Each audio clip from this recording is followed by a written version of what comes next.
could see him shining, a pair of shoes, hooding on his handmade sharkskin suit, wetting down his neck with Nack'em cologne, getting himself ready for the thing that turns him on.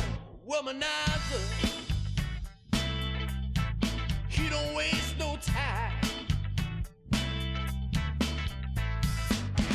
Womanizer got one thing on his mind. You can see him down on 2nd Avenue, gonna have a good time before it's through. Oh, he really knows how to make a woman feel before... Sziasztok! Ahogy az előbb láthattátok, volt egy kis cipekedés, mert érkezett egy nem is olyan kicsi csomag. Na de hát hogy jutott ez ide?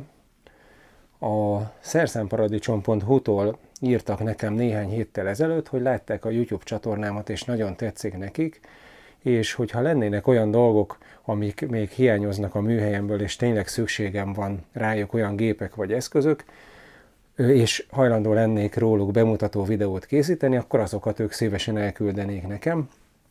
És hát megnéztem a shopot, és hát van egy pár dolog, ami valóban már egy ideje szükséges lenne itt a műhelybe, és eddig még nem szereztem be őket.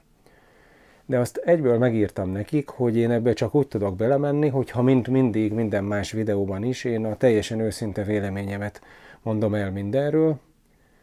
És erre azt válaszolták, hogy ők szerintük az ő termékeik jók, és ők bíznak a cuccokba, úgyhogy ők simán vállalják ezt a feltételt. Úgyhogy összeállítottam egy listát, elküldtem nekik, ők meg tök hamar néhány nap múlva föl is adták a csomagot, ezeket írtam össze. Ezekről, mindegyikről így külön-külön a következő időszakban lesznek bemutató videók, nyilván használni fogom, ahogy mindig a gépeteket szoktam, meg mondom, ezek olyanok, amik egyébként is kellettek, tehát mindenképpen használni fogom őket, mert szükségem van rájuk, és akkor már bemutató videót is csinálok róluk majd. Most csak gyorsan megmutatom, hogy mi jött a csomagba, meg hogy miért. Hát itt van az első, az egyből egy ilyen kettős köszörű.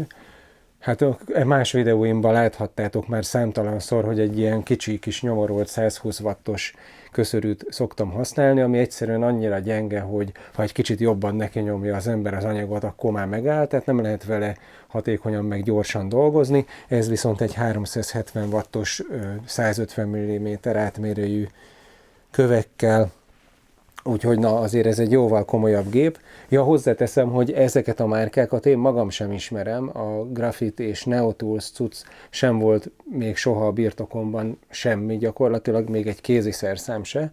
Úgyhogy én is kíváncsi vagyok rá, hogy milyenek. Hát azt látszik a shopba, hogy árban nem rosszak, meg egyébként jól néznek ki a képeken. Nyilván meg fogjuk majd látni használat közben. Na, szóval egy köszörű. A másik, az egy 1500 wattos SDS pluszos fúrókalapács. Én az elmúlt 15 évben a saját házat is, gyakorlatilag ez egy leégett ház volt, ahol én élek, és szinte a nulláról kellett felújítani. Eszméletlenül sokat használtam az elmúlt 15 évben egy Einhell gépet, ami hát mostanra igazából sokat ment, de mostanra olyan állapotba került, hogy a nagyobb átmérőjű fúrót rakok bele, akkor azt már nem forgatja el a falba, hanem csak így recseg a belseje. Úgyhogy kellett mindenképpen egy új. Ez nagyjából ugyanazt tudja az adatai alapján, csak erősebb, meg nagyobb az ütőereje, szóval egy komolyabb gép, kíváncsi vagyok rá, hogy ez milyen lesz. Akkor, ja, hát igen, itt van a háttérben egy ilyen Neotools, ilyen műhelykocsi, ilyen gurulós szerszámos szekrény. Ezt azért akartam, már tök régóta akartam egy ilyet, mert ahogy több videómban láthattátok, már itthon a motorokat és az autókat is magam szerelem, az egyszerűbb dolgokat legalábbis, bár a motorban már kuplung munkahengert is cseréltem, de egyébként az olajcserét, meg ilyeneket azt mindig magam csinálom, és igazából baromi jó lenne egy olyan, vagy lett volna, most már végre lesz egy ilyen szerszámos szekrény, ami ott tud lenni a garázsba, ahol ezeket a munkákat végzem, benne lesz az összes autó meg motorszereléshez szükséges szerszám, meg az olajszűrők, meg minden. A tetején van egy ilyen csúszásmentes ilyen polifóm vagy gumiszerű lap, ugye erre így rá is lehet pakolni a szerszámokat, mindig oda lehet húzni, ahol éppen az ember dolgozni akar. Ráadásul zárható is, biztonságos is. Na, egy ilyet már tök régóta akartam, úgyhogy ez oda fog kerülni. Aztán van még néhány apróság. Hát ugye a csigafúróból sosem elég, bár hozzáteszem, hogyha úgy használod, ahogy azt igazán kell, tehát megfelelő fordulatszámot választasz a megfelelő anyagokhoz, és használsz kenőanyagot, tehát fúróolajat, akkor az élük sokkal tovább megmarad, mint hogyha csak az ember nyomná a nagy fordulaton a vasba is, mint hülye az olajtót. De azért a csigafúró az mindig fogyóeszköz, és ez viszont egy elég komoly készlet, ami ilyen, nem tudom mennyire látszik így a képen, ilyen sárgás valami speciális bevonata van, hát majd mutatom, erről is lesz videó, az már látszik most, hogy nagyon, nagyon szép, ilyen több szögű a köszörülése, nagyon jó minőségűnek tűnik, úgyhogy azért, na, végre újra egy teljes készlet. Aztán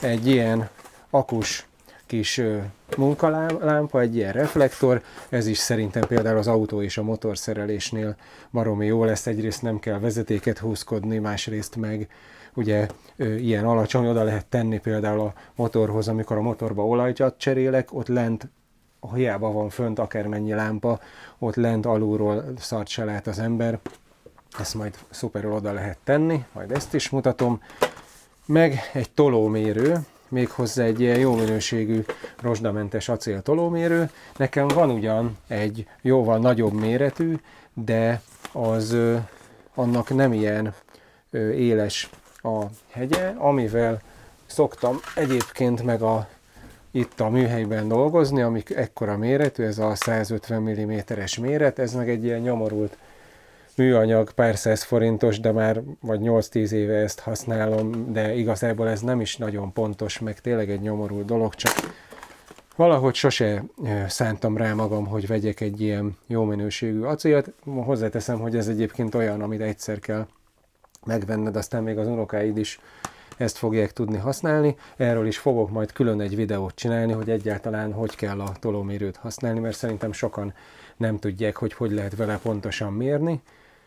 Úgyhogy na, tulajdonképpen ennyi. Ahogy mondtam, mindenről lesz külön bemutató videó majd. Én is kíváncsi vagyok, hogy milyen minőségűek ezek a cuccok, és végre ezek is kiegészítik a műhelyem felszerelését. Most már úgy szinte minden van, ami az itthoni ház körüli munkához, vagy akár még annál többhöz is kellhet. Úgyhogy ezekről, ahogy mondtam, lesznek videók, hogyha érdekelnek ezek, és esetleg még nem vagy feliratkozva, akkor most itt az idő. Nyomj egy lájkot, és ezzel segítheted a csatornát, hogy másokhoz is eljusson, és találkozunk legközelebb már ezeknek a bemutató videóiban. Na, sziasztok!